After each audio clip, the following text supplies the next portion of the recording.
Hello students, welcome to STENOBUDDIES. The dictation will start in 5 seconds. Honorable members, our mothers and sisters always used to save some money for difficult times. But often these savings were spent on daily needs. Today, rupees 88,000 crore deposited in Jan Dhan accounts is a testimony to the changing saving habits.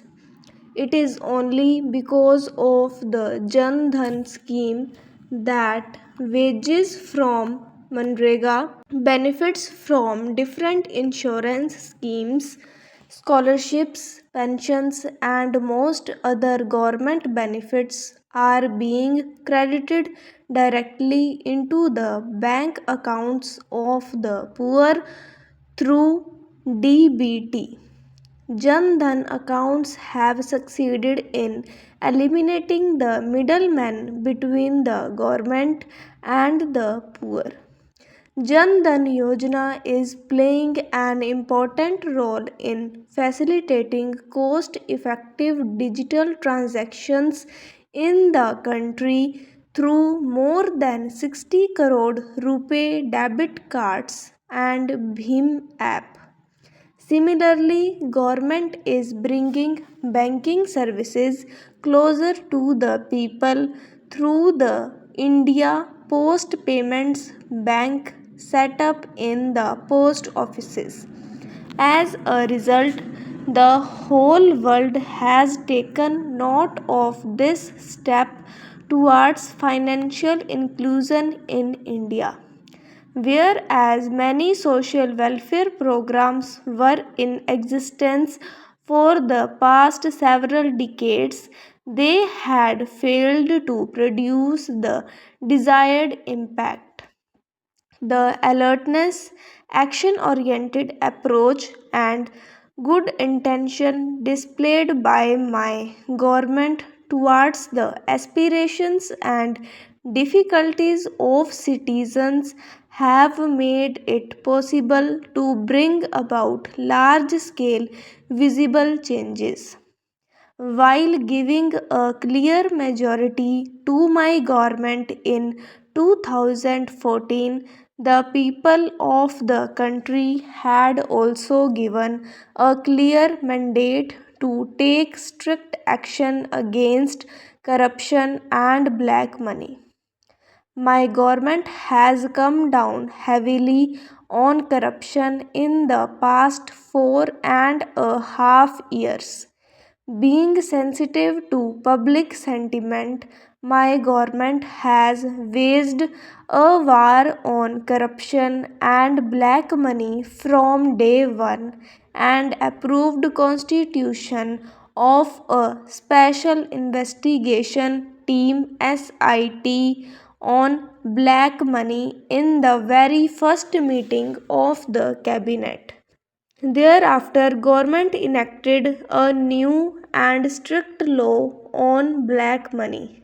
My government also carried out a campaign against illegally acquired assets in foreign countries. New agreements were signed with several countries known as tax havens, and several others were signed with many other countries to rectify deficiencies in existing agreements. While preventing the flow of black money abroad, my government also launched a major campaign against black money within the country. New laws were enacted for sectors thriving on black money, and those were brought under the ambit of taxation. Honorable members, demonetization was a defining moment in the government's war on corruption and black money. This decision struck at the very root of the parallel economy thriving on black money, and the money outside the formal system was brought within the ambit of nation's economy. This action of the government broke the back of the forces destabilizing the country and the systems sustaining the flow of black money. The registration of 3,38,000 dubious shell companies responsible for flow of black money have been annulled by the government. The directors of these companies have also been prohibited from holding such offices again. Assets worth more than rupees 50,000 crore are being taken under the Benami Property Act, Prevention of Money Laundering Act, and the Law Against Fugitive Economic Offenders. As a result of the policies of my government, black money in real estate sector has declined substantially. The prices of houses have come down, and the dream of a normal middle class family for possessing their own house is being realized. I am pleased that on account of these policies of my government, people's trust in the government has increased, and there has been a sharp increase in the number of persons paying income tax. Whereas prior to 2014, 3.8 crore people had filed their return. This number has increased, and more than 6.8 crore people have come forward to file their returns. Today, the taxpayer is confident that each paisa contributed by him or her is being spent honestly on nation building. My government believes that corruption and black money constitute a grave injustice towards the honest taxpayer of the country. Corruption always infringes on the rights of some poor or middle class person. The government is relying on application of modern technology to address this situation.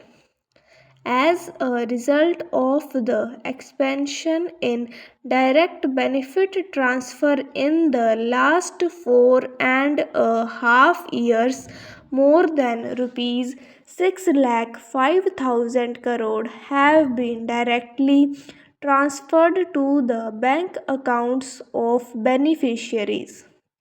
Because of this, about rupees 1,10,000 crore have been saved from falling into wrong hands. Government has removed about 8 crore fictitious names which were being used by middlemen to misappropriate the rightful benefits of genuine beneficiaries. In order to build a strong nation, it is imperative that we develop our economy in such a manner that will help our fellow citizens to progress with transparency and honesty. My government developed a transparent system for auction of coal mines and has protected this national resource of the country.